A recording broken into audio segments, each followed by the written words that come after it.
And joined now on Skype by the Fianna Fáil health spokesperson Stephen Donnelly. Stephen, the Dáil was sitting today, and while there is a broad national consensus, what are your main concerns in relation to our COVID planning?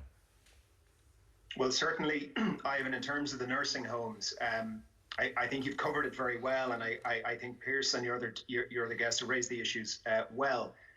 Can I say that what we need now is solutions? We are dealing with a full-blown national emergency in the nursing homes. We've over 200 clusters. About half the fatalities we have, sadly, are coming from nursing homes. And what we've seen, Ivan, from the HSE and from the state is an incredibly successful focus on our hospitals to make sure that when vulnerable people get COVID-19, that the resources are in place. What we haven't yet seen is the same focus and the same success for the nursing home. So that really is what needs to happen. So if I could just give you four quick solutions that I think could be implemented right away. One of them is we need to give nursing homes a seat at the table. So believe it or not, the NEFIT group has nobody from the nursing homes at all. The NEFIT group have a subcommittee that looks at vulnerable people. They have no representation from the nursing homes. And there's a subgroup to that subgroup that is specifically on nursing homes. And believe it or not, the nursing homes don't have a seat at that table. So one of the things we've got to do is we've got to give nursing homes a seat at the table so that their voices are heard. We have to prioritise the PPE. Now, that's very difficult. Tonight, for example, we heard that the staff in CUH were told that they didn't have the PPE to last for the night.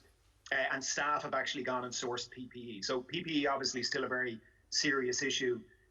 The staff and the patients in the nursing homes, Ivan, they're waiting up to 2 weeks for testing.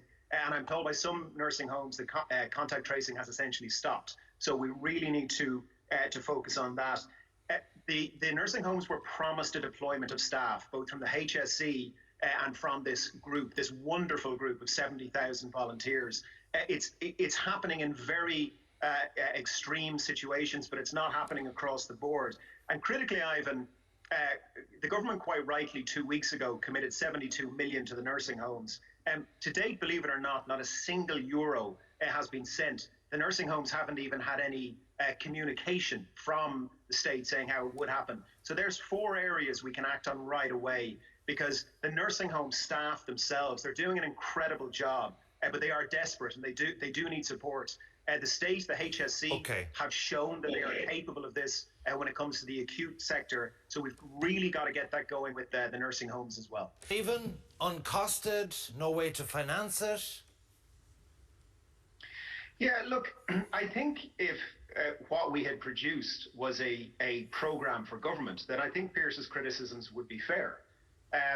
But this isn't a programme for government, it's a framework document. And we're not that arrogant that we're going to start putting those kind of specifics in place and then pretend to have a negotiation with other parties. What we've done with this framework document is set out the path forward. People voted for change. This document represents that. It's got a lot of very interesting things in it. It nails health, it nails housing.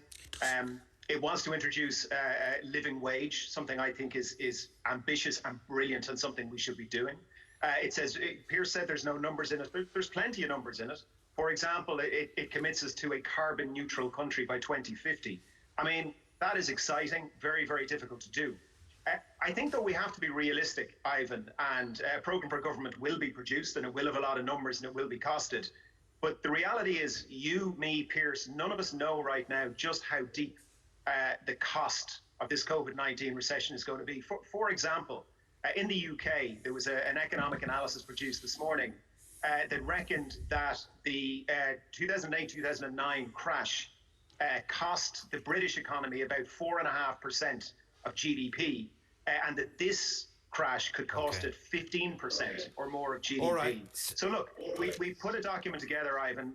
I think it's ambitious. I would very much like people to look at it. I hope the other parties are excited by what they see and they come to sit down about going into government, because what Pierce and I absolutely do agree on is we need a functioning, strong, stable government, and we need a strong, stable opposition.